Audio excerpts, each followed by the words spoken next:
Order, order. Good afternoon, ladies and gentlemen. Ian Duncan-Smith, to move the motion. Roger, I beg to move the motion. It's also a great privilege to be here under your stewardship, and I am astonished and very happy to see so many people taking this as a serious issue, because it is. The small charity sector, Sir Roger, as you specifically will also know, is critical to everything that we do. Government can only do certain amounts of things, and the two other groups that aid people and support the natural fabric of society are families and, of course, small community groups and charities. Much more even than the large charities, who we hear all the headlines about. The ones that do the most are the ones we probably know the least. And this is really all today about finding out who they are and what can we do. I just want to start, though, with a few facts and figures which may astound some of my colleagues here today in all parties. First of all, UK Charity Insights found that less than a third, that's 30% of charity leaders, think the sector is now in a healthy position. 44% of charity leaders cite cost rise as one of their main challenges, up from 14% 4 years ago. We know that's the case in many of them. And demand for charity services is actually growing, with 83% of charities recording an increase over the last 12 months. Only 1 in 10 charity leaders said that they have been able to smoothly meet the rise in demand. And then the UK Giving Report 25 said, although donations from the public to charity increased to 15.4 billion, which is quite remarkable, really, in 2024, only half of the people say they donated to charity in the previous 12 months. And this, obviously, is to do with their own levels of income. This is not a party political point, it's just a statement of where these small community groups are. And the downward trend is evident across all aid groups, but is especially pronounced among young people. More than a third of 16 to 24-year-olds say they donated or sponsored in the past 12 months, compared to 52% in 2019. This group, whilst doing fantastic work, has been healthier, and it needs to, I hope, become a focus for us and for government now to look carefully at what we can do. It is a delicate flower, and we need to nurture this in everything that we do. Would the honourable member give way? I will indeed, yeah.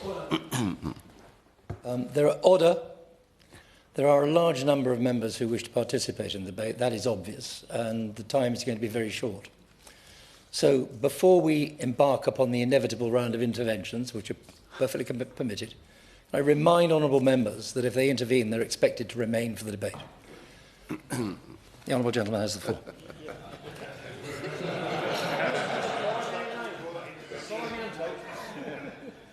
I thank the honourable member for giving way. Would the honourable member agree that the small charity sector, including community and faith-based groups, plays a vital role in reaching the hardest to reach communities, not only in North Down in my constituency, but in constituencies across our United Kingdom, and that they should be commended for their local leadership, so often fulfilling the gaps in statutory provision?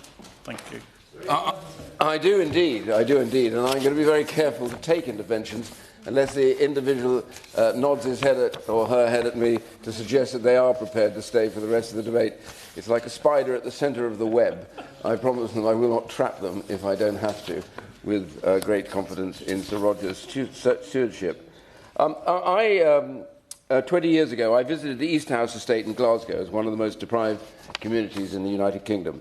There, the people no longer at that time looked to government as their safety net from poverty. Instead, it was local charities who stepped forward. People at the grassroots, present every day, patiently helping people into work, out of debt and addiction. The life span of individuals in there was incredibly low, much lower than the average in the UK. That visit stayed with me all the way through the time that I was later on as leader, and always about what we saw was, whilst there was deprivation and problems, what I also saw was innovation solving the sort of key problems that we see at a local level. Innovation is critical, and that's what they are about. For that reason, I founded the Centre for Social Justice in 2004 to create a bridge between those local poverty fighters and policymakers here in Westminster. We describe it as connecting the backstreets of Britain to the corridors of power. The work that they do now is informed by an alliance now of more than 1,000 grassroots charities, led today by former charity leader and CSJ award winner Andy Cook. This is all about real people doing things away from Westminster and achieving things that are never exalted enough nor ever transferred to central government. So harnessing the ongoing experiences of these charities to establish 5 distinct pathways to poverty that they can then change still hold true today as they did when I set it up. Worklessness and welfare dependency, addiction, educational failure, debt, and, of course, family dysfunction and breakdown. Indeed, what I learned about the impact of both worklessness and various others helped shape some of my thinking later on. And every year since 2004, we have an awards programme which recognises outstanding small community groups and charities working quietly but effectively across the country. It is probably one of the most moving things that I watch when we see what they have achieved. Whilst they would not be known to many people, it is quite remarkable what they do, and the lessons ring out to policymakers. Instead of inventing new ways of doing things, is to listen to what they do and see whether we can bring it to Westminster to make, if necessary, legislation that shapes along the lines of what these individuals do. I want to raise a couple of the sort of community groups and charities that I know about, and obviously I hope others will do the same, to give us a clear cross-party sense of what is going on in our communities. I want to talk about a charity called Ripple. It's a suicide prevention charity based in Portsmouth. After the tragic suicide of her brother Josh, Alice Hendy dedicated herself to preventing harmful online internet searches from leading others to the same fate. It is a growing nightmare that we face out there, with many going and committing suicide as a result of what they see online, and it is a real problem. From her bedroom in Portsmouth, she created a browser extension that intercepts crisis searches, offering a calming breathing exercise before signposting people to accessible local service. It is quite brilliant. I have seen it myself, and those who are presenting it, some from the Labour government, were also quite taken aback by the remarkable nature of it. So what began as a response to personal tragedy has become a life-saving tool, downloaded now, believe it or not, more than 2 million times. This is a small idea from a small setup in a bedroom that is now used on a wider and wider scale. That's why I say we need to learn from what they're doing, pick it up and see what we can do centrally. And it was a response to a personal tragedy that's become a life-saving tool. And so many individuals now will not have committed suicide directly as a result of the existence of this particular facility. But there are many, many more. And with the right government engagement, tools like Ripple could be available, for example, in schools, hospitals, job centres across the country. Yet Alice and her team still find themselves approaching institutions one by one.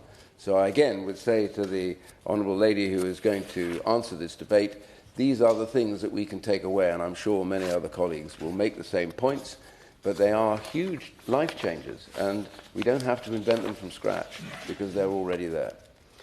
Another shining beacon in our charity network has been the BAC, or we always refer to it as Back O'Connor Centre in Staffordshire, which I first encountered some years ago during my visits to grassroots charities.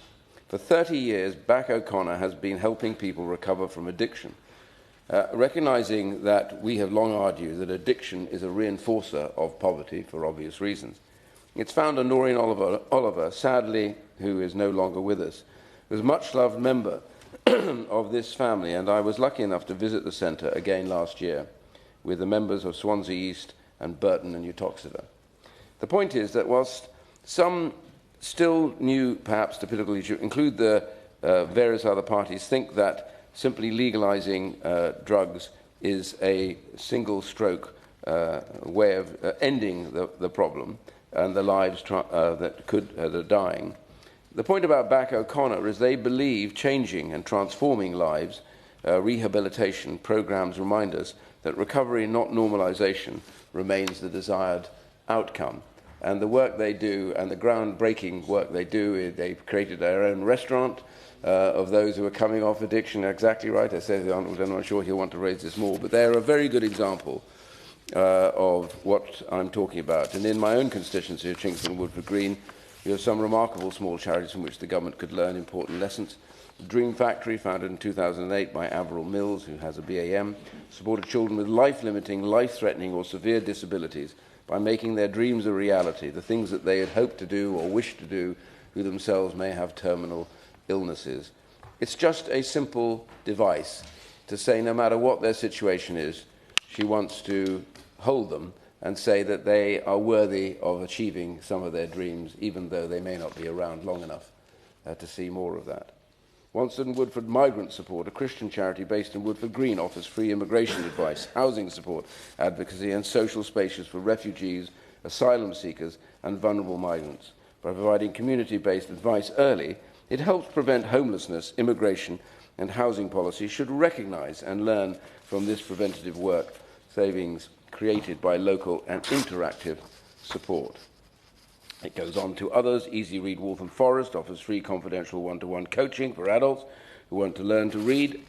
One of the greatest reasons why we discover that people, mostly young men, end up in prison is because they simply can't read and write. And they're embarrassed, as we discovered, to go into job centres where they're going to be confronted by things they need to read and write, and they are probably sitting in front of an efficient woman who's talking to them, trying to help them, and they're embarrassed about admitting to that person that they simply cannot read what she is putting in front of them. And they will leave the job centre, and they will fall into a life of crime, because without reading and writing, there is nothing really out there that you can do regularly. And so many of these people struggle, and it's an often overlooked barrier to employment, as I say, and a straightforward, well-lived life. So, which brings me back to the central issue I hope this debate will address. Government takes grassroots charity for granted too much. It did before, it still does now, to a greater or lesser degree. And so this is not, as I say, party political, but it fails to listen when they are delivering what works. And I simply urge the Honourable Lady to raise that point with her own colleagues, that we ought to be setting up to look with MPs at what's going on in their constituencies and seeing what we can bring forward, rise up to real serious life-saving policy work without, degrees or everything else and people writing new policies on the backs of envelopes and everybody getting excited about it. These have been tried and tested and they work. It's always a good start in life to look at what works and copy it, which is something that I think most of us would want to do. So we need to foster a stronger culture of philanthropy in the UK, something closer to the American model. The CSJ, in its Supercharging Philanthropy report, proposed practical steps to get us there, unlocking match funding schemes to drive philanthropy and creating an evidence fund so smaller organisations can prove their impact and compete on a higher level playing field. And I also want this debate to focus on how the government can better learn from those charities, as I've already said. There is as I see it today, a clear policy pipeline through which ministers and departments systematically learn from grassroots charity working on the ground.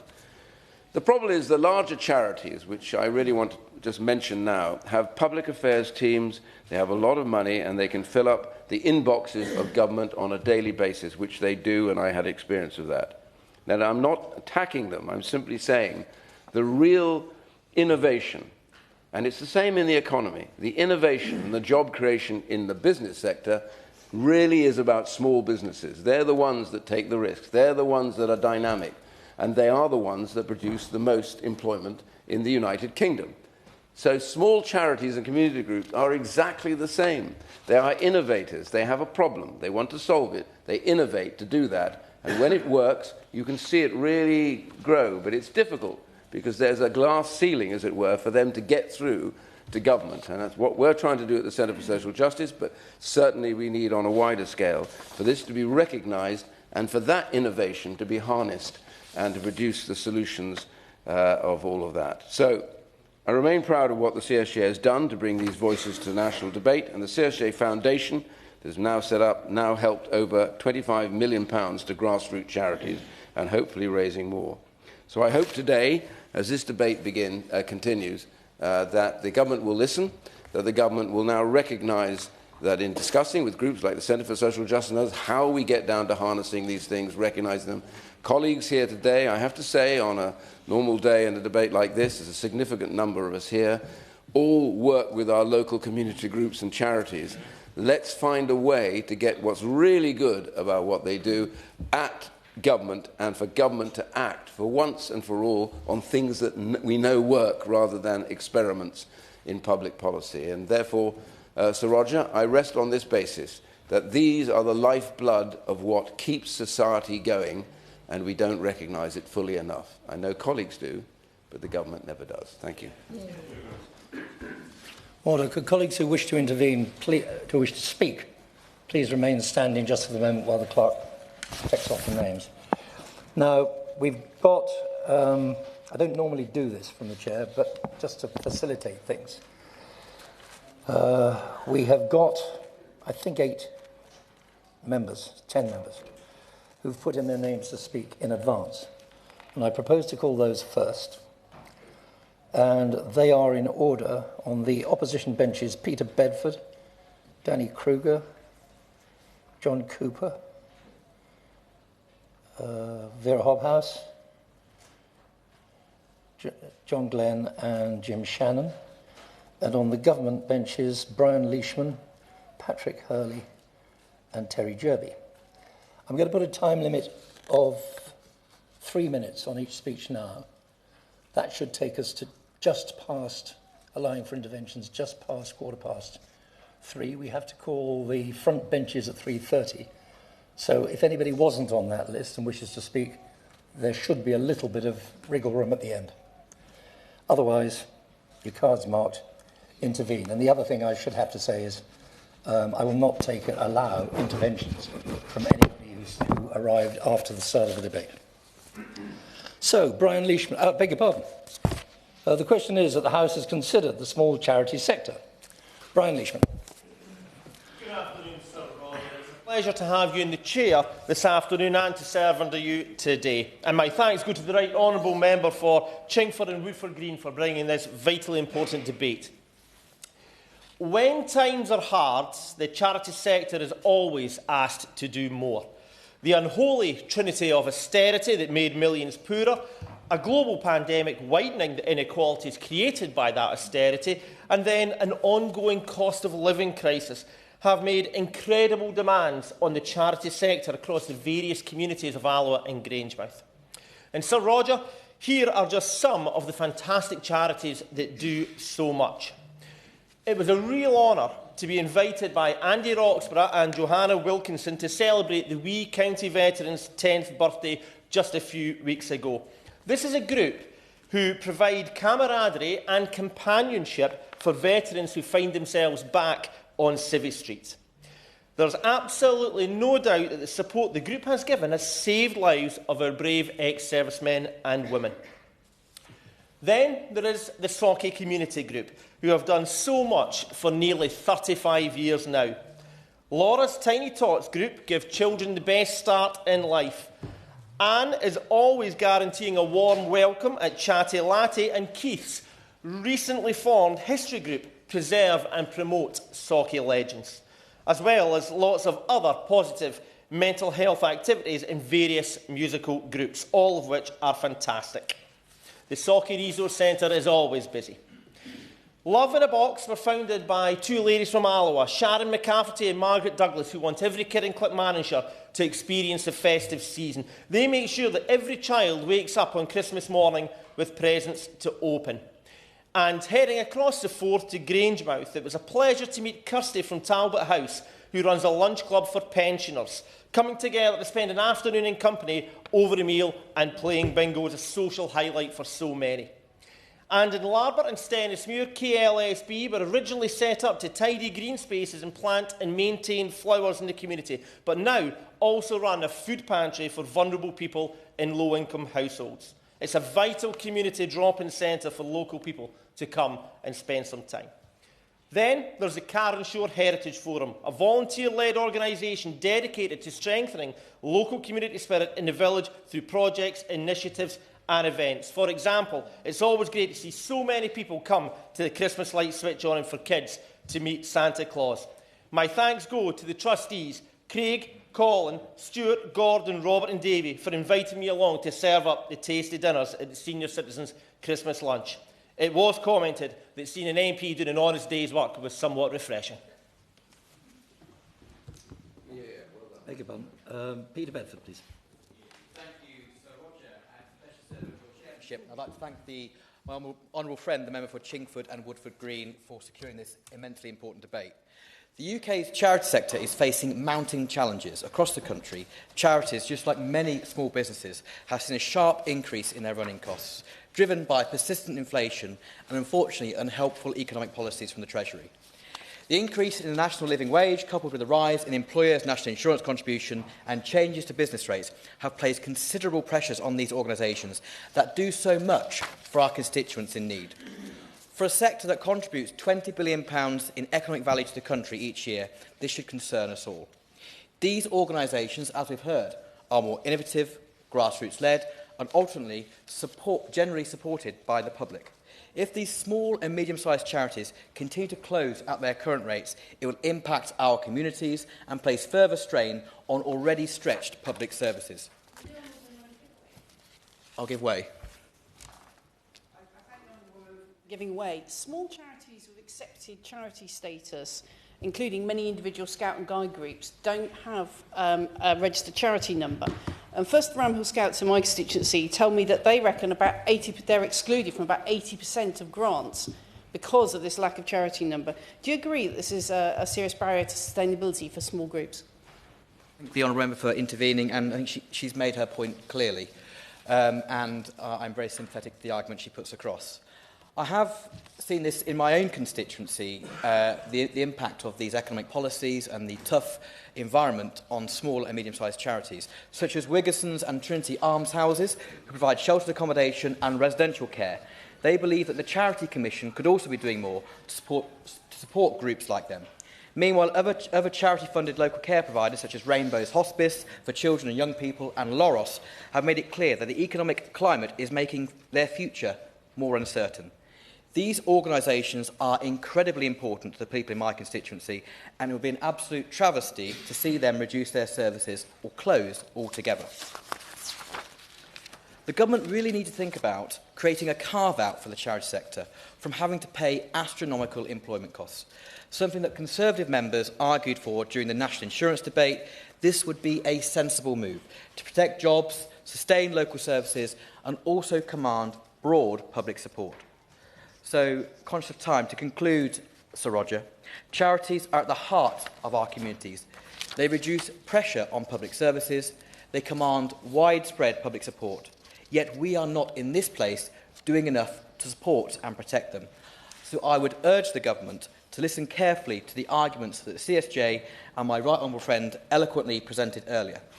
But a plea from myself would be to create a carve-out for the wider sector to ensure that the running costs do not drive many charities, like the ones in my constituencies, to close.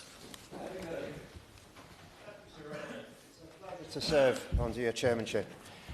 In the interests of time and given your advice, I've cut a huge chunk from my speech in the interest that we can hopefully get more of my colleagues in. I wish to give commendation to two charities in my Southport constituency and then move on to have two requests of the Minister. So, firstly, I would like to commend Greta and the team at the Light for Life charity. I'd like to place on record my thanks to them.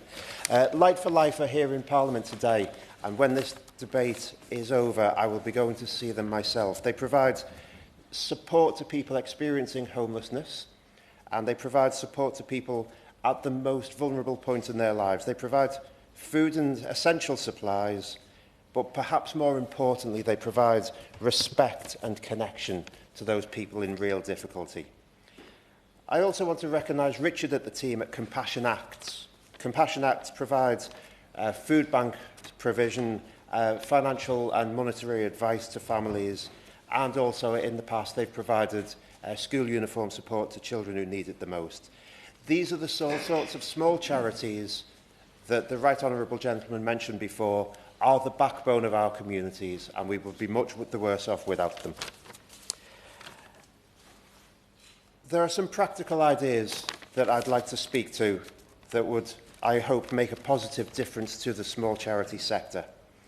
A proposal to perhaps unlock unclaimed gift aid and match funding mechanisms that could incentivise and increase philanthropic giving, especially if they're targeted and supported directly for the smaller charity sector. Another proposal is to establish an evidence fund, maybe also financed from an unclaimed gift aid, that would help small charities demonstrate impact and compete more fairly for grants and contracts against the big boys of all the larger charities that we all know and are overwhelmed in our inboxes with. So I'd be grateful if the Minister could address two specific questions. Firstly, does the Department view match funding as a practical tool for increasing giving to small and medium-sized charities? And secondly, what steps can be taken to ensure that small charities can engage meaningfully in tendering grant applications and consultations? Thank you, Sir Roger. Thank you very much indeed, Sir Roger. Two quick declarations of interest. First, I'm the the founder and still the chairman of a charity working in prisons. It's 21 years old this year. My second declaration of interest is the fealty I owe to the right honourable gentleman, my original, still my feudal lord, the leader that I first worked for, and I want to pay tribute to all the work that he has done over many years. I remember very well the East House visit and setting up the CSJ, and all of the work that he has done over the last 2 decades to advance the cause of social justice, particularly through the work of small charities. Now, Sir Roger, we all love our small charities, and I could also run through a list of brilliant ones that work in East Wiltshire. Do you want to quickly mention the Link service, which drives people around the county, particularly to medical appointments, such an important service provided totally free, voluntarily, by the community. But I want to quickly use the time I've got to make a more strategic point. I think the role of small charities is not just for us as MPs to sort of to champion in a sort of neutral sense of aren't they good. There is something profoundly important about this network for public policy. And having been involved, as the right honourable gentleman was, in those early years, thinking about social responsibility in the era of David Cameron, I think the big society was the best thing, perhaps short of, except for calling a referendum on the European Union, the best thing that David Cameron did. And yet it didn't quite work. And I think it didn't quite work for two main reasons. One is the Treasury didn't really believe in it. George Osborne never got the point of the charity sector and its role in public life and in policy. The second problem is that the difficulty is if the state starts trying to support charities, it ends up basically enabling big charities to occupy the space that previously state agencies did. And they effectively game the provisions that are made with the purpose of supporting the small charity sector. To exclude the small charities and create barriers to entry to those small organisations, which it is so difficult for national governments to see and to work with. So, Sir Roger, I think fundamentally we need a big new settlement with the charity sector, in fact with society itself, because it's not just about registered charities, it's about social organisations in all their forms. We need to trust communities much more fully, with all of the mess and all of the disparity and all what's called postcode lottery that can sometimes induce. We need to support philanthropy, direct public support, and by the way, I think the United Kingdom could become the absolute global centre of philanthropy. The City of London should regard that as one of its key investment markets. But it's actually not really just about money, private or public. It's about the state enabling and authorising its agents throughout the public sector to rely meaningfully on the charity sector, so they can do that in all these areas that we've been discussing, including addiction, reoffending, homelessness, children in care, these knotty, wicked problems that cause so much distress and pain in our society, in which the state is so inadequate at dealing with. Thank you. Thank you so much. It's a pleasure to serve under your chairship. I'd like to thank the right honourable member for securing this debate. During my life, I've been involved with a number of different charities across my constituency, either in an employed capacity or voluntary. This has included the Keystone Development Trust, the Benjamin Foundation, the Charles Burrells Centre and the GW Staniforth Trust. And it is through this involvement that I have come to appreciate how small charities are so often crucial to local communities. They provide essential services and respond quickly to new risks or increases in demand. Sometimes they are formed out of personal tragedy, as was the case with the Benjamin Foundation, set up by Richard and Vanessa Draper to remember their son Benjamin, who tragically passed away. The services that they provide are, as I say, are crucial, and I think it's important that organisations are supported by the government, and there are many ways that that support could materialise. But I wanted to highlight one in particular, and that is the access to cash and banking. So many groups and charities tell me how they are increasingly struggle to process funds they receive via cash. And whilst there are many things that can be purchased digitally, the odds are, Sir Roger, if you're anything like me, you're still buying raffle tickets and tombola tickets using cash. And the lack of availability of banks, particularly in rural areas like mine, is now a real barrier to fundraising for smaller charities. The added costs of processing cash and the associated risks of staff and volunteers handling cash is an important issue to consider. And I would ask the government to consider and give some thought to what can be done to assist local charities with this very practical challenge. May I take a moment to thank the dozens and dozens of small local charities across my South West Norfolk constituency and the volunteers that sustain them, including the Downham Art Circle and Swaffham Environment Group, two groups that I've been able to meet with recently. And in the interest of time, I shall finish there. Thank you.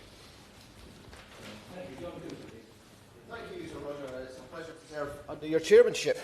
Chair, we Scots are often portrayed as being parsimonious, or to put it another way, as tight as two coats of paint.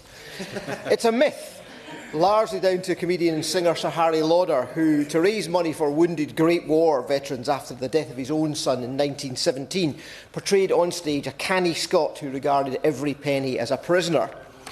Lauder raised £1 million for charity, an astronomical sum, and how ironic that such generosity birthed the legend of the tightwad Scot.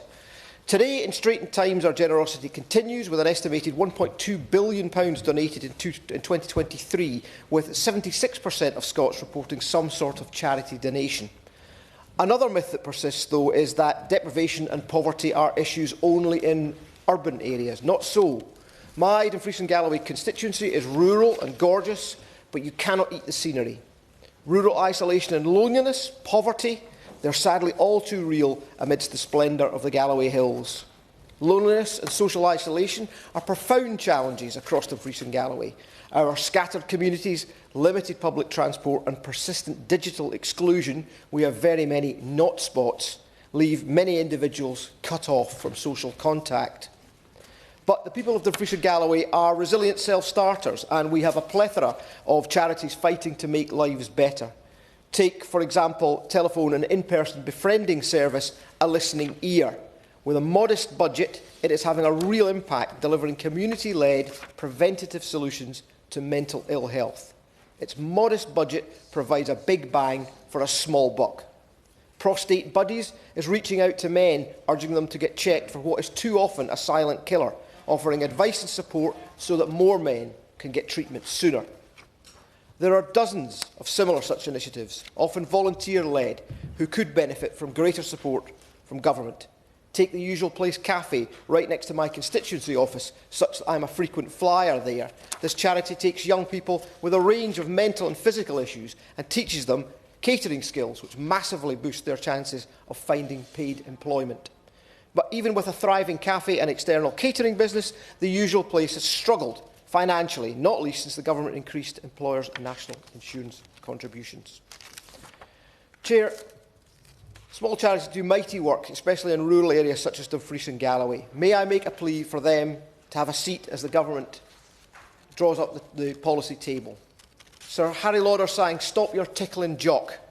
Perhaps we should update that to "Start your listening, Minister." Thank you. Thank you very much. Chairmanship, and can I congratulate the right honourable gentleman from Chingford and Woodford Green on his securing this debate, but also the kind words that he said about Noreen Oliver. I had the pleasure of meeting Noreen when I was first elected, and the legacy she leaves in North Staffordshire is phenomenal. The restaurant the honourable gentleman, right honourable gentleman mentions is in my constituency, Noreen's Recovery Cafe in Fenton Manor. It's a wonderful place that brings together the opportunity for work experience and people in alcohol and drug addiction recovery to get meaningful time well spent with other people and skills, and it's something that we should all aspire to. I did want to commend to this debate, Sir Roger, the report that recently came out from VAST. That's the Voluntary Action Stoke-on-Trent. It's the infrastructure organisation for the city that brings together multiple different parts of our charitable sector and offers them the help and support and guidance that they need, expertly led by Lisa Healings and her team. Their report points out that there are 396 registered charities operating in Stoke-on-Trent, and they are spending a collective amount of £144.7 million. That is a phenomenal amount of investment into my city, but equally the value of that investment is huge, because that money is being spent on preventing much greater demands on other services. It's closing the gaps that we have in some communities to give people the life chance and opportunities they wouldn't otherwise have. But we're also aware that that money can't come from the public sector alone. So under Nikki Twemlow, the newly appointed Chief Executive of the YMCA, she founded the Made in Stoke network, which is bringing together people that have a physical or social connection to Stoke-on-Trent and trying to ensure that they can use their philanthropic aims to fund small charities in Stoke. So it's a matchmaking service that's having a real benefit. And whilst there are many wonderful things in Stoke that I could talk about, I just want to touch briefly on three things that I know would help in this debate. So one is the short-term cycle of funding that comes around. So charities, I often tell me that they get 1 year funding or they get 2 years funding. So by the time they've stood up a project, it's time to start shutting it down again. Or by the time they've recruited staff, they're worried about redundancy costs. The other one is around where you have large contracts for commission services by the third sector from public sector bodies, but the value of the contract is so large that small charities are shut out, because unless they can offer huge swathes of different services, they're unable to get a look in. And often those big charities that the right honourable gentleman mentioned in his speech get all the spoils, when a coalition of smaller charities could deliver that much more effectively and with much more focus to a community, but they can't compete on the price point. And then finally, the other point that I wanted to raise briefly was around the complex nature of needs that too many of these charities are meeting. In Stoke, we have a situation where we've got lots of good charities, people like Chit Chat for You or Birch's Head Get Growing or Step Up Stoke CIC. Often what they're trying to do is meet one need, but actually the need is spread across multiple faces. If there was a way the government could help with multiple needs assessments that allow charities to work collectively, then that would be a massive boon in my city.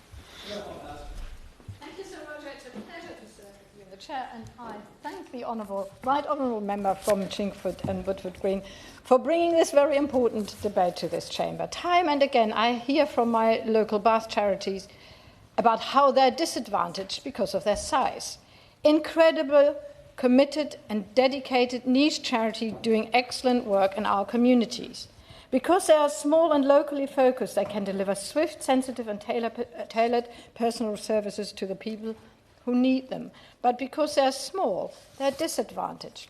Disadvantaged because they cannot afford a team of experienced bid writers who know the tips and hacks to unlock the larger funding schemes.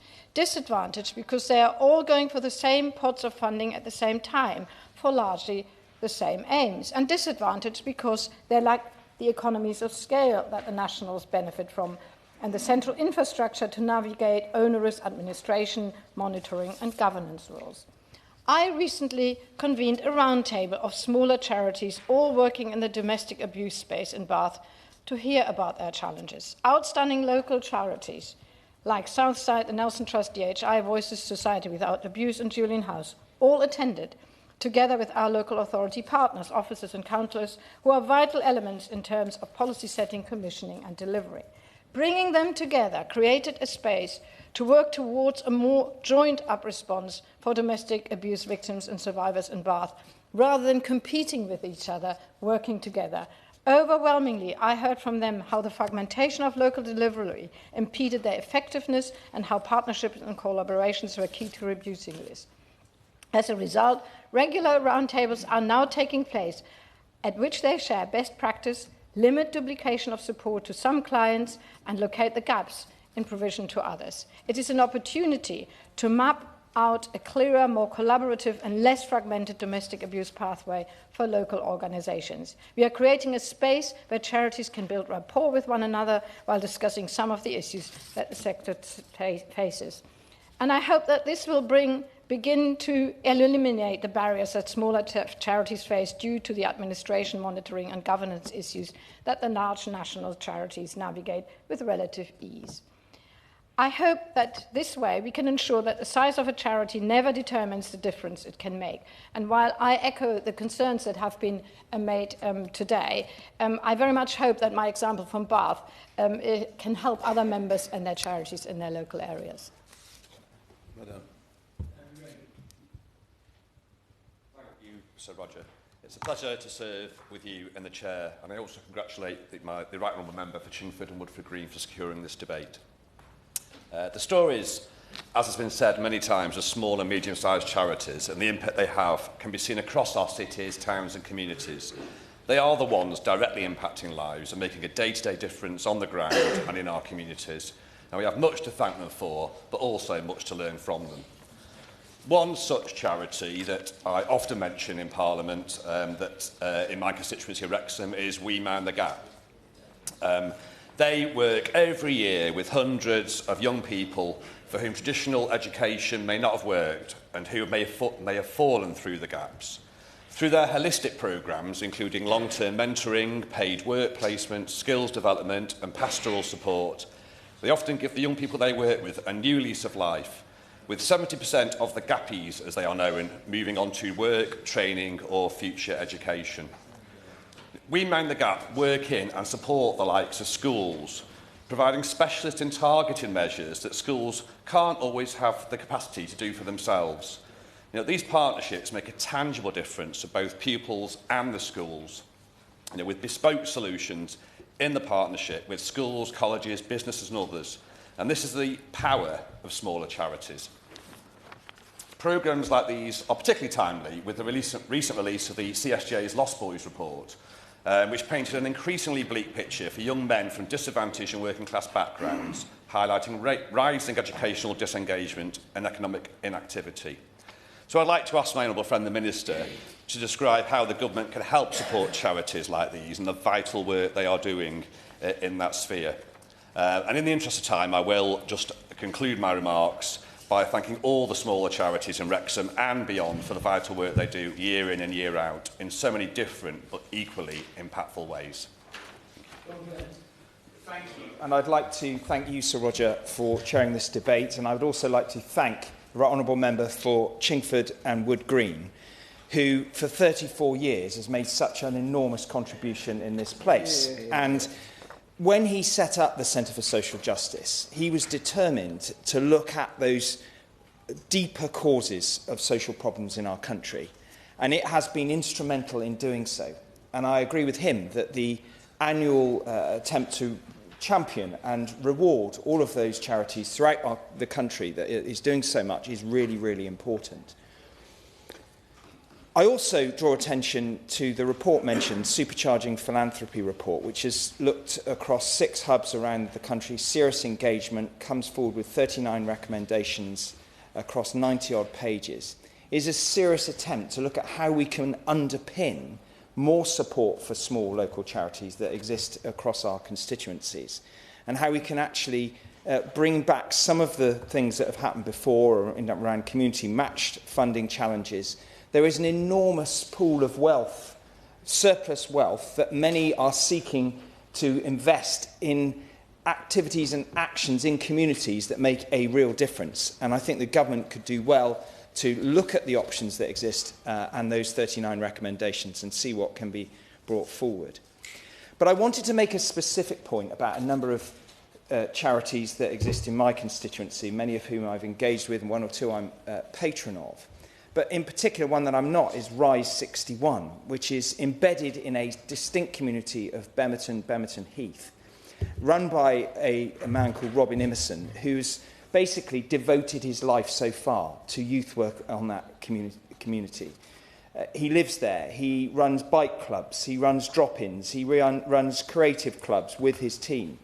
He runs football and drama workshops. And they have been absolutely foundational to the lives of hundreds of young people on that estate. And I would ask the Minister to reflect on, in the context of the Pride in Place work, for which is going to happen in Bemerton, that she could ensure that the role of small charities is put front and centre of the options that neighbourhood plans and neighbourhood boards have, because it's really important that those people that really understand what is going on in a community are allowed to be meaningful beneficiaries over 10 years of the investment that the government is making, and that everything is done to hear their voices. Often they are taken out of the main conversation, and I welcome the opportunity today to talk of Rise 61 and talk of the enormous contribution they make to my constituency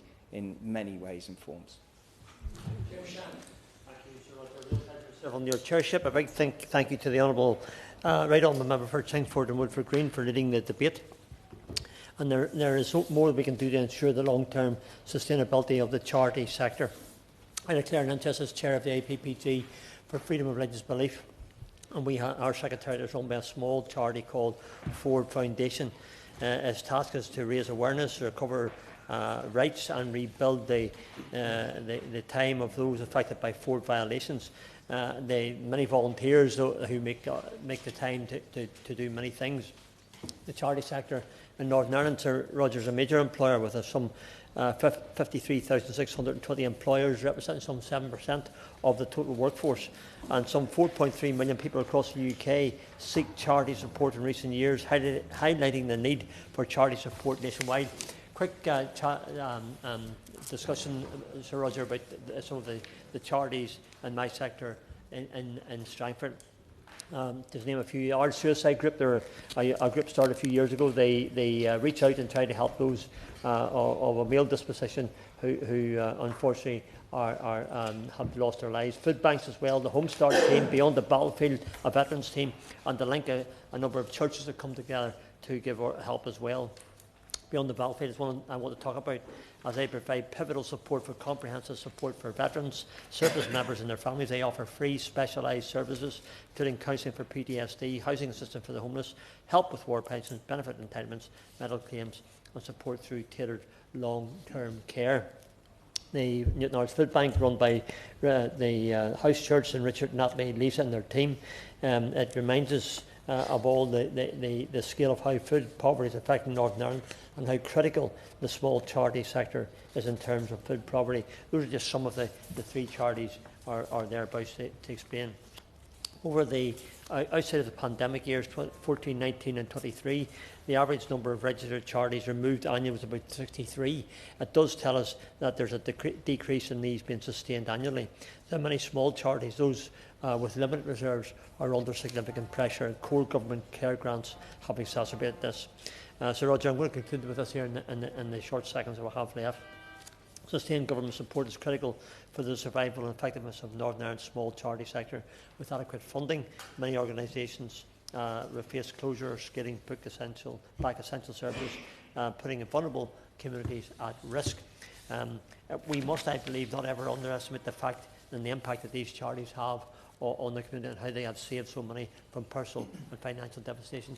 I look forward very much to the Minister for a response, not throwing any pressure on her, but Minister, the charities need help. Thank you. Thank you very much, Sir Roger, for allowing me, and congratulations to my right honourable friend for bringing this together. I want to speak briefly about mental health charities. Fundamentally, we have got an enormous problem in the UK. The public sector is no longer funding mental health charities properly, and the sector properly, and the charities cannot pick up the gap.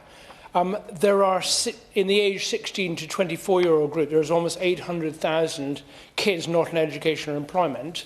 And COVID has made this what is effectively becoming a national emergency for the young. We will, all of us, see in our casework an enormous number of parents getting in touch about their children. So we have a big issue to find. There is one thing we could do to help, or Minister, you could do to help. My wife's father committed suicide. He was a farmer in Northern Ireland. And I think without the charities that I know of now, a lot more people who are contemplating suicide would actually take their own life.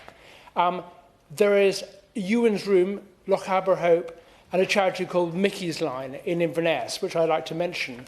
And they have one particular request. Unlike VAT-registered businesses, charities cannot reclaim the VAT they pay on essential costs. So from maintaining their premises to repairing vehicles. And I wonder if the Minister would agree that reviewing VAT rules for small charities could be a practical and an immediate step to relieve some of the intense financial pressures facing the sector. Thank you.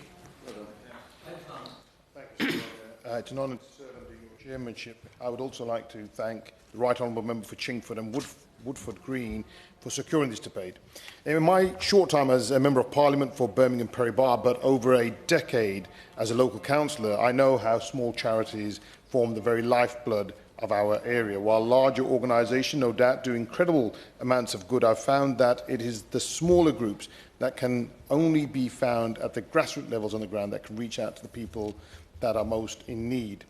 I've had the privilege of meeting and working with so many local small-scale charities in my time, and I'm always encouraged by the hard work and decency of those looking to make our community a better place.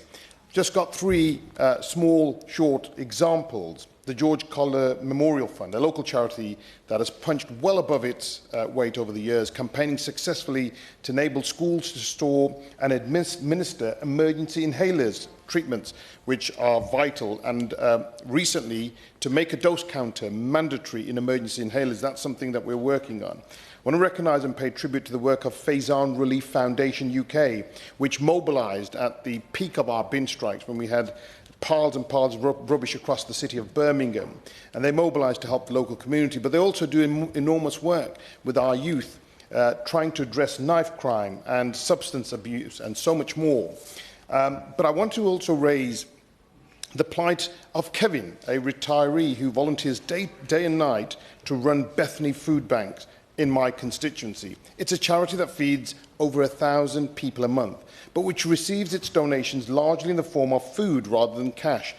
And so, with Birmingham City Council only applying limited relief for business rates, Bethany is at risk of shutting down permanently amid a cost of living crisis. It's those sort of small organisations that do enormous work within constituencies up and down the country, but when they are being squeezed at a time when we know the cost of living is spiralling still out of control, where families are so desperate, we must support organisations that don't require an enormous amount of financial support, but actually deliver so much. So I would be encouraged to hear if the Minister would indicate what additional grants can the government make available to smaller charities, because they are really the charities that have the greatest impact. Thank you, Chair. Thank you, Sir Roger, and I would like to thank the Right Honourable Member for Chingford and Woodford Green for leading this very important debate. The small charity sector plays a crucial role in supporting communities in my constituency of the South Cotswolds and, of course, across the whole country. 86% of small charities working in the South West have an income of under £100,000.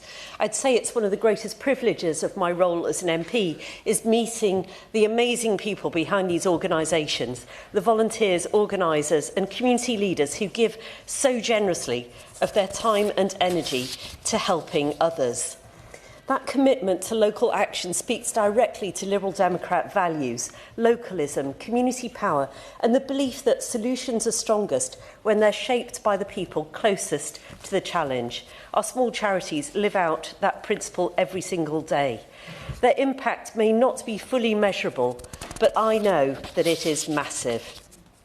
They demonstrate that when people look out for one another, when they create opportunities for others to flourish, society becomes more resilient, more compassionate and more connected. And I would like to recognise just a few of the exceptional organisations in my constituency, many of which are now included in my Stronger South Cotswolds initiative. In Cirencester, I'm proud to be patron of the Churn Community Hub, which works to reduce isolation and improve well-being. Heals of Malmesbury supports individuals and families who are vulnerable or experiencing hardship, offering help ranging from debt advice to emergency food provision. And in Tetbury, the Tetbury Goods Shed brings people together for creative opportunities spanning the generations. I would love to name check a few of the other incredible organisations, and I hope they will forgive me for not being able to do full justice to their value. Fruitful Malmesbury, Greening Tetbury, Cirencester Pantry, Sustainable Shurston, Food for Thought, Working for Wellbeing, the Cotswold Friends, People for You, Pips Cafe, Tetbury Area Youth and Community Trust, and the many, many groups that support people suffering from cancer, dementia, Parkinson's and other ailments. And yet, these charities, valuable as they are in crisis. Rising employer national insurance contributions place a direct financial strain.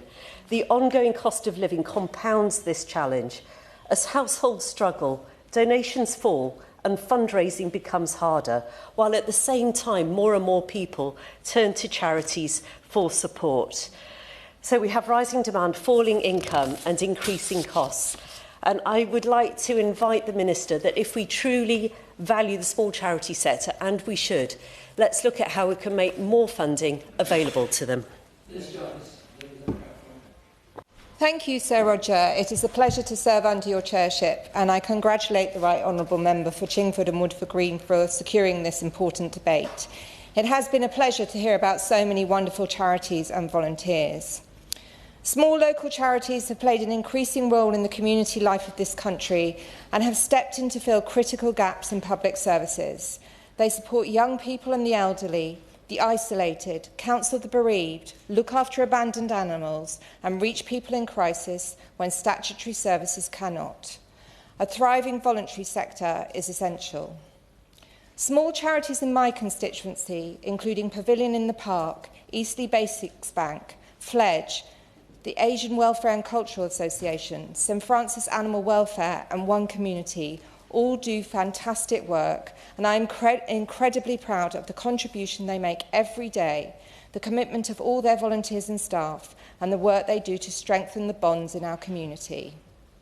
However, as we have heard, small charities are facing huge challenges. Decades of real terms funding cuts, a cost of living squeeze on donations. I'm terribly sorry. The Honourable Lady must be aware, I appreciate there are conflicting demands on members. But if a member comes in late, it's quite straightforward, no intervention. Liz Jarvis. Decades of real terms funding cuts, a cost of living squeeze on donations, rising operating costs and the government's decision to increase employer national insurance contributions without exempting the charitable sector have piled pressure on organisations that are already struggling. Small charities account for the overwhelming majority of the sector by number, with micro and small charities defined as those with incomes under £10,000 and between £10,000 and £100,000 respectively, making up over 80% of all registered charities. Charities with incomes under £1 million represent 96% of the entire sector. By contrast, the UK's largest charities, those with incomes over £10 million, make up less than 1% of the sector by number, yet account for the majority of total income. Given the vital community work that small charities carry out, it is concerning that the majority of donations are given to bigger rather than smaller charities who do not have the resources and superior brand recognition of bigger organisations. Small local charities do not have the financial runway and resilience built into their operations to weather storms. Demand for charitable services is rising sharply, with the proportion of people receiving food, medical or financial support from charities tripling in 5 years. However, around 42% of charities spent more than they received, and well over half are now running deficits. More charities are closing, and most of those closures are among organisations with incomes below £1 million. Nearly a third of voluntary organisations now describe themselves as vulnerable or struggling. Many expect to freeze recruitment and make redundancies as a direct consequence of financial pressure. I would urge the Minister to look at reducing the financial burden faced by small charities. What more can be done to supercharge philanthropy across the UK? How we can unlock billions in unclaimed gift aid and dormant funds and explore match funding mechanisms which can significantly increase donations. We should ensure that small and medium-sized charities can engage meaningfully in tenders, grant applications and policy consultations rather than being crowded out by larger organisations. Small veterans charities, including Veterans Dementia Support UK and my constituency, are also not immune to the challenges the sector is facing. The CEO of Veterans Aid has warned that if these specialist organisations disappear, the government will lose the very partners it depends on to keep veterans from falling into crisis. I hope the Minister will reflect carefully on that. The fact is that more charities are closing at a time when increasing numbers of people depend on their services. If we continue on this course, we risk losing an essential pillar of the social fabric that holds our communities together. It is absolutely crucial to ensure that small charities are supported in the UK. They are embedded in their local communities and are very often beneficiaries' only lifeline. The government must take all necessary steps to ensure they can maximise their impact for the people and communities who depend on them. Opposition front bench, Joe Robertson. Thank you, Sir Roger. It's a pleasure to serve under your chairmanship. And can I start by congratulating and thanking my right honourable friend, the member for Chingford and Woodford Green, for bringing forward this important debate. There are few others, indeed perhaps no one else in this place, who's done more over the last 20 years to champion the causes of social justice, a cause and a field which many of our small charities operate in. Over the last 5 years, the charity sector has faced unprecedented pressure, with donations falling and volunteer numbers still not recovered to pre-pandemic levels. Rising costs driven by the autumn budget, increased national insurance contributions and post-pandemic expenditure outstripping income have placed a strain on small charities, limiting their ability to support local communities. These organisations remain consistently underfunded and frequently overlooked, and the current funding model is proving unsustainable for too many. Small and medium-sized charities with incomes under £1 million account for 97% of all charity closures in the last decade. Financially, the current system works against small charities, favouring large, well-established organisations with the capacity to navigate complex processes and absorb financial shocks. Too many smaller charities are excluded from the core, unrestricted and multi-year funding that would give them the stability and the ability to plan ahead. Instead, they are often trapped in cycles of short-term grants and burdensome applications, together with reporting requirements which for them are often disproportionate to some of the modest sums available. Meanwhile, 88% of charitable income in England and Wales goes to just 5% of registered charities, leaving the remaining 95%, the small charities that form the backbone of the sector, far more vulnerable to declines in public giving. Without a shift in government focus towards these organisations and the vital role they play in their communities, this gap will only continue to widen. Now, small and medium-sized charities are often better placed than large national charities to know their communities and deliver lasting change in people's lives. And I refer to a number of charities on the Isle of Wight doing just this, such as Aspire, a community hub running food pantries, suicide prevention programmes and the award-winning Living Well and Early Help Service. More recently, they have opened accommodation in Ryde for women who would otherwise face being homeless. Also, the Tidal Family Support Centre, again award-winning, or Patch, the People's Approach to Cancer Help, helping people with costs of accessing health appointments across the Solent on the mainland. Or Community Action Isle of Wight and the Bay Youth Project, doing so much important youth intervention work in Sandown, Lake and Shanklin. Smaller charities such as these are often more agile in responding to the needs of their communities, typically spending a lower proportion of their income on fundraising and lobbying so it can go directly to delivering on their charitable objectives. Many funders value this closeness, preferring to support organisations that have deep, long-standing relationships with the people they serve. Charities often focus on meeting immediate needs, allowing them to respond quickly to people within their local communities. Yet many corporate donors feel it's sometimes harder to justify supporting smaller organisations, partly because these charities have fewer resources to showcase their work.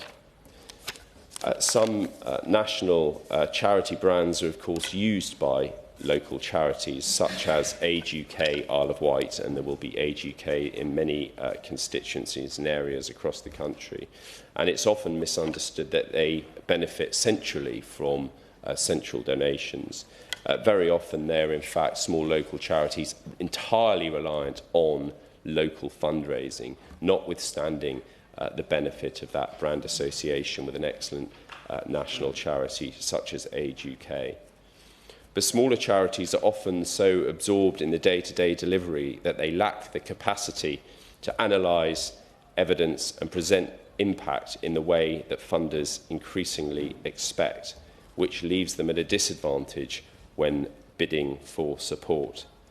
Smaller charities can lack meaningful avenues too to feed their experience into national policy, with few mechanisms in place for government to learn from their frontline insight. Their limited national influence, stemming from the absence of large public affairs teams, stands in stark contrast to the growing professionalisation of major charities, which in itself is, of course, a good thing.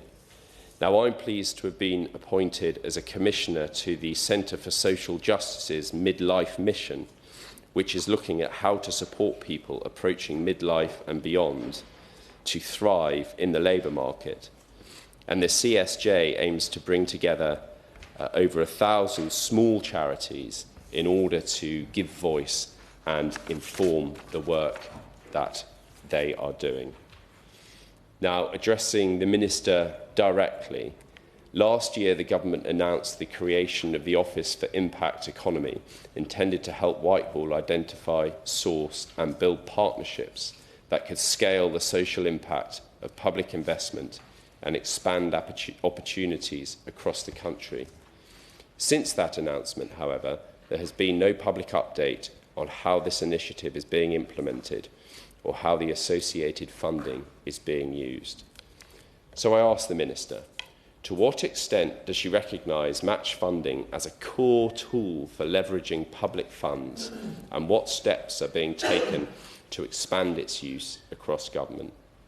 Secondly, what mechanisms does the Department have in place to ensure small and medium-sized charities can engage meaningfully in tenders, grant applications and policy consultations, and that the administrative burden of doing so doesn't exclude them?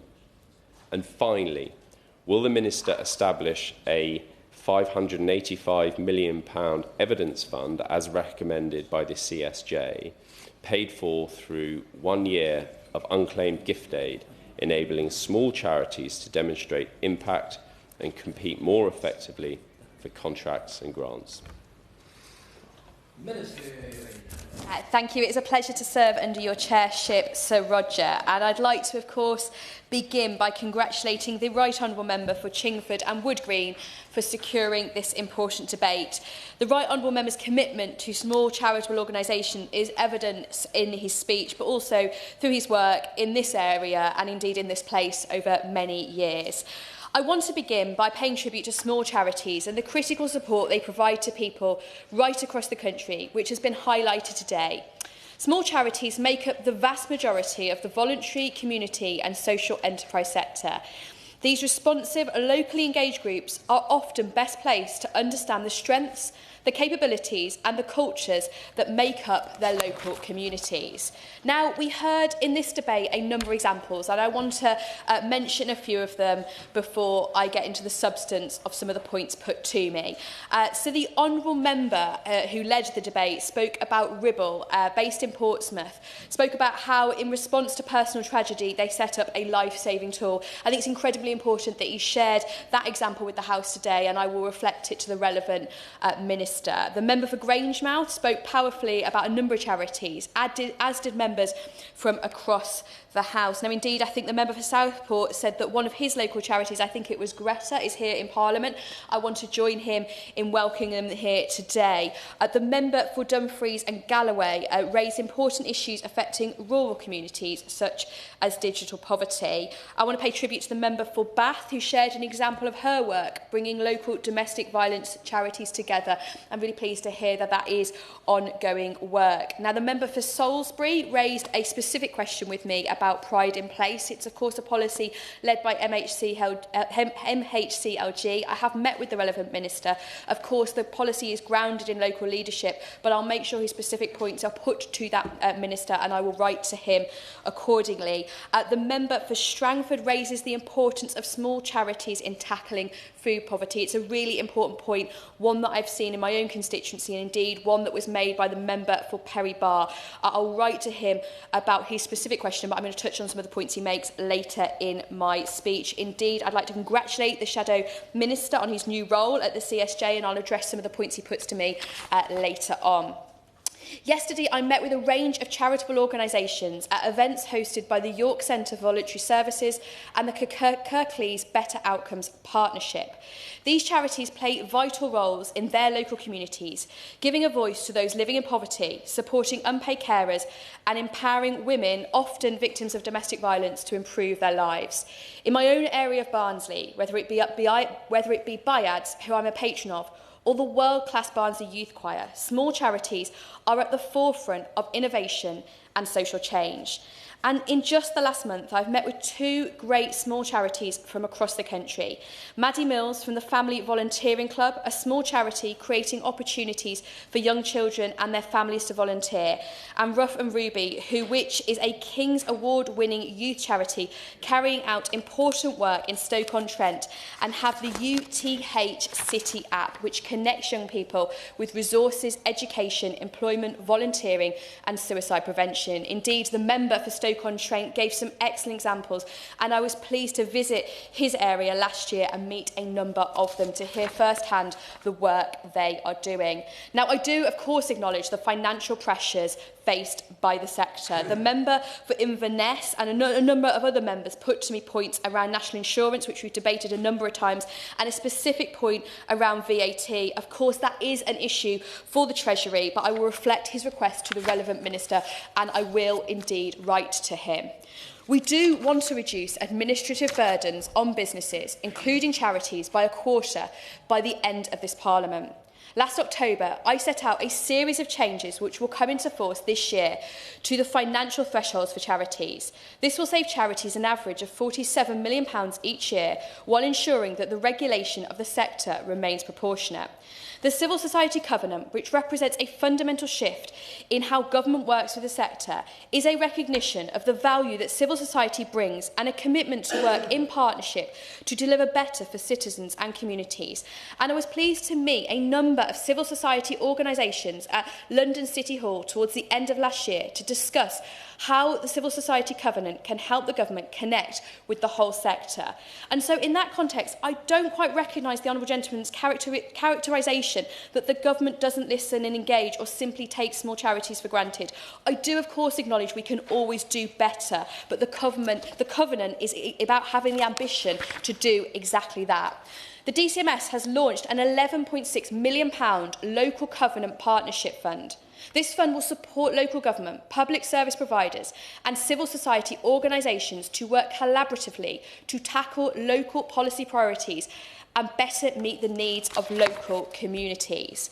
Now, I know outside of this place there have been questions from charities regarding the Digital Markets, Competition and Consumers Act, and while it hasn't been raised by members in this debate, I would like to take this opportunity to make it clear to honourable members and the sector that charities can continue to claim gift aid where eligible and comply with consumer law where it applies. It's relevant to share with the debate that I met with the chair of the DCMS Select Committee and the Shadow Secretary of State for DCMS to discuss this topic last week alongside my colleague from DBT.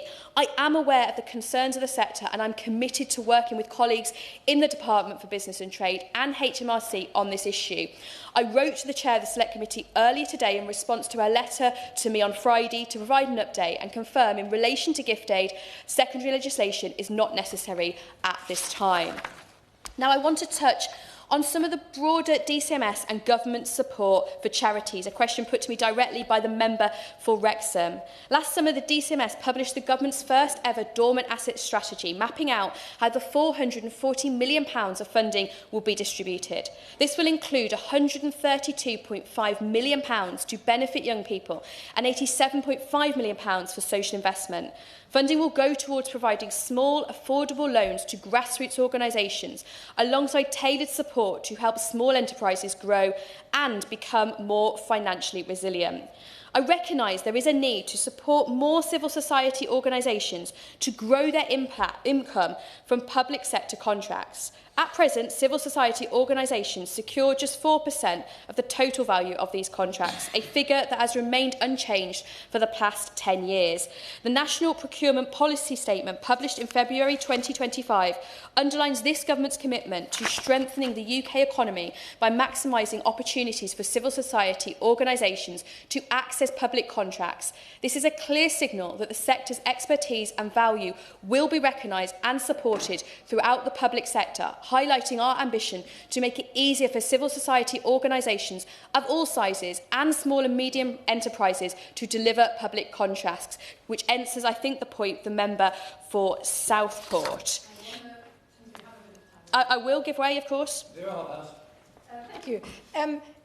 Is it not the case, and we've made the point time and again, that small local charities cannot compete with national charities, and she has not made any comment yet of how that can be achieved, that local charities get priority. And I have many examples in Bath where through the bidding process a national charity gets a bid and actually don't deliver as well as a local charity, and we find that out afterwards, but then it's too late. That's a very fair point, one I've seen in my own constituency of Barnsley. In the interest of time, I won't share the details of that example, but I will take that point away. I'll write to her directly on it, but through the covenant, we want to address that specific point.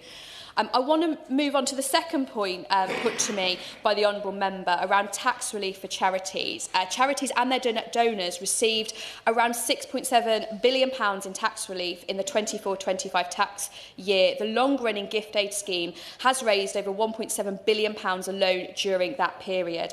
I attended a round table hosted by Amazon and co-chaired by the Right Honourable Gordon Brown on the new VAT relief for business donations of goods to charities. As the Chancellor announced at the budget, this new relief will increase the supply of essential items available to charities and make it easier for businesses to support charitable work. The former Prime Minister deserves huge credit for his leadership on this issue throughout his establishment of the multi-banks. Now, I know the Right Honourable Member and the Centre for Social Justice have a keen interest in growing philanthropy in the UK, especially for small charities, as he outlined in his speech, and a number of other members raised this issue. We recognise that many small charities rely on donations from the public to support their work, and whilst I am aware there is more work to do, I would acknowledge the £15 billion that were donated last year. We want to better connect, unlock and partner with philanthropists to mobilise private funds for public good, a point put to me by the Liberal Democrat spokesperson from Eastleigh. I recently chaired a round table on this subject, bringing together philanthropists, business leaders and other government departments to discuss how we can build philanthropic giving into government missions. We are committed to a place-based philanthropy strategy. This will set out how the government can create an environment that encourages philanthropists to support local communities and ensures that the benefits of philanthropy are felt nationwide. Indeed, the member for East Wiltshire raised philanthropy being a priority for the City of London, and I was pleased to attend and speak at the Giving and Impact Summit last year at the London Stock Exchange. Now, the shadow spokesperson mentioned the Office for the Impact Economy. Launched by the Prime Minister, it's the government's new central hub for investors, philanthropists and businesses looking to make social impact. The office will make sure charities can access funding beyond traditional grants and give direction to individuals and organisations looking to make a difference. I would be very happy to set up a meeting for members who are interested in this area with the new office. So please do contact me if you are interested in that. Now, we can't debate charities without mentioning volunteers. Volunteers keep charities running. Around 12 million give their time and commitment each year. Yesterday in York, I met with the National Association of Voluntary Community Action, who shared with me the work they do to encourage people to get involved in a variety of different ways. It was a particular pleasure to speak to the young volunteers, and I wish the York Centre for Volunteering Services the very best with their volunteering fair tomorrow, bringing together many charities from across their city. I know... I will give way, yes, of course. The Minister is right to recognise the importance of volunteers. We all recognise them. We meet them every day in our life. But also the charities also employ people and pay for their wages as well. So there is an economic advantage for the charities as well. And does the Honourable Lady recognise that? Thank you. I absolutely recognise the volunteers and the staff members often doing huge amounts of work to deliver amazing outcomes. The Honourable Gentleman makes an incredibly important point, as always. I know volunteers across the country dedicate their time week in, week out. And if the House will indulge me, I want to share one example from my own area of Barnsley. Last Saturday, I took part in the Barnsley Park Run, along with the member for Barnsley North. It's, of course, a brilliant initiative run by volunteers every week. Now, we ran the park run alongside Oliver Smith, who is just 9 years old, and he is running 9 marathons in 4 months to raise money for the brain tumour charity following his dad's diagnosis. Oliver's commitment to fundraising and raising awareness is incredibly inspiring, and I want to take this opportunity to pay tribute to all his amazing efforts. And I was also pleased last week to visit a small charity in Barnsley, the Barnsley Hospital Charity, who over the years have run a number of campaigns, and are particularly at the moment raising fund for breast cancer care.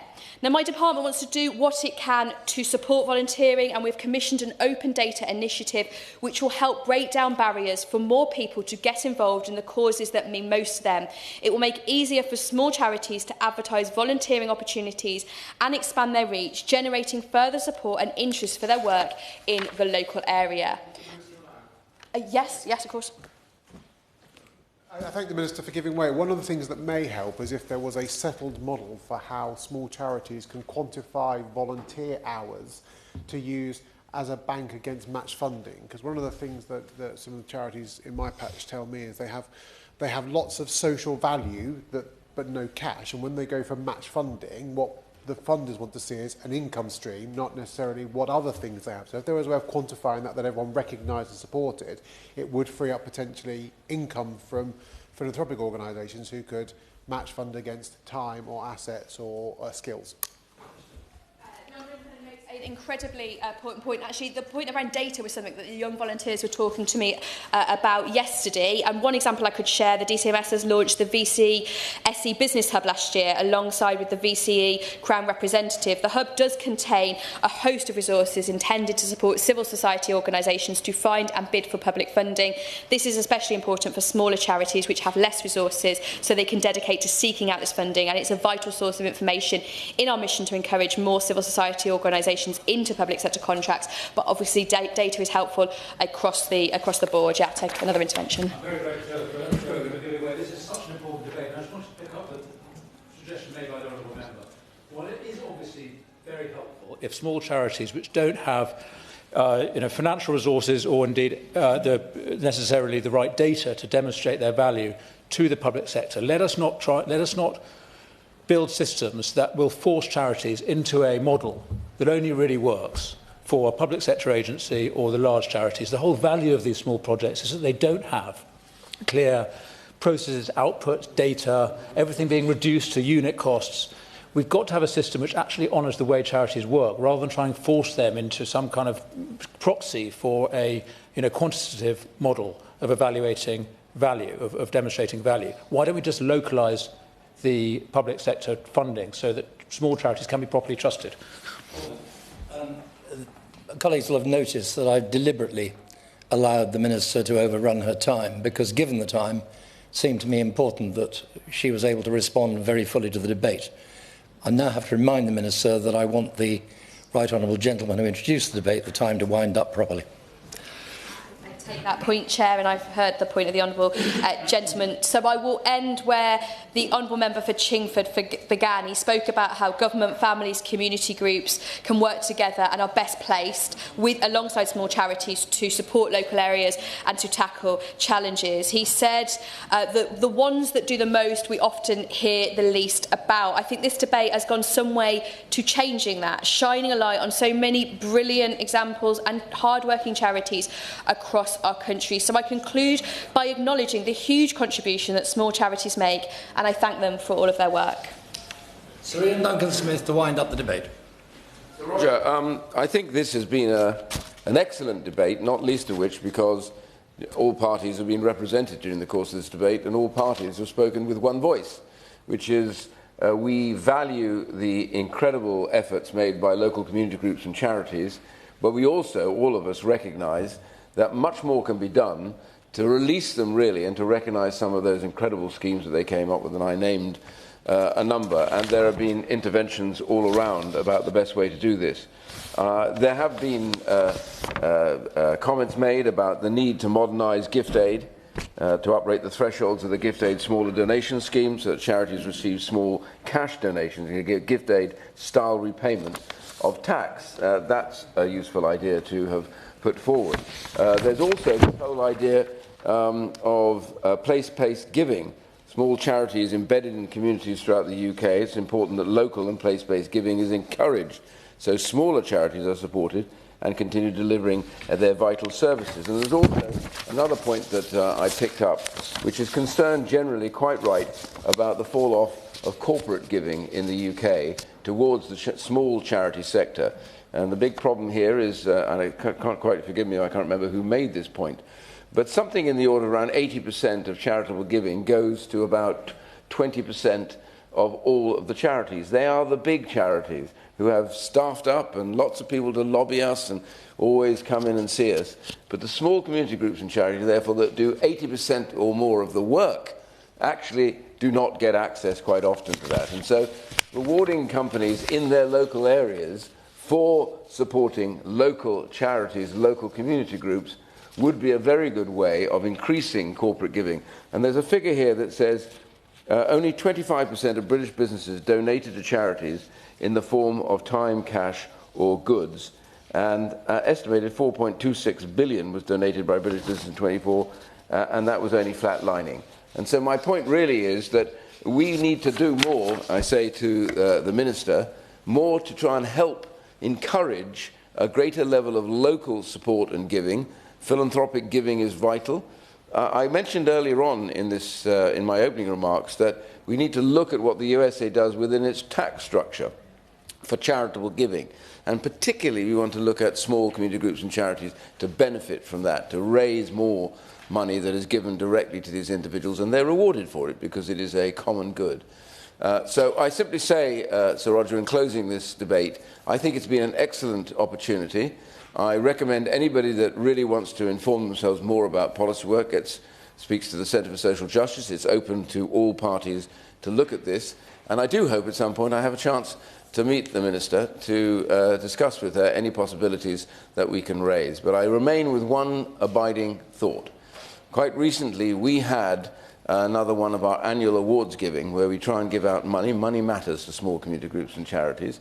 Money to them in 6 categories that they won. And I have to tell you, it's been one of the most moving experiences that I have had. Listening to people who have grown their support groups out of tragedy in their own families, in their own communities, and they've risen to that case and overcome it. And alone amongst any other reason, not just about structure, not just about organisation, but the beating heart of what helps us survive out there are the small community groups and charities. I think it's time that we really motored on recognising them and making sure that they get a proper fair crack of what is out there for them to deliver their great services. This House has considered the small charity sector. As many of that opinion say aye? Aye. Contrary, no. The ayes have it. Order, order. Next debate will commence at 4 o'clock.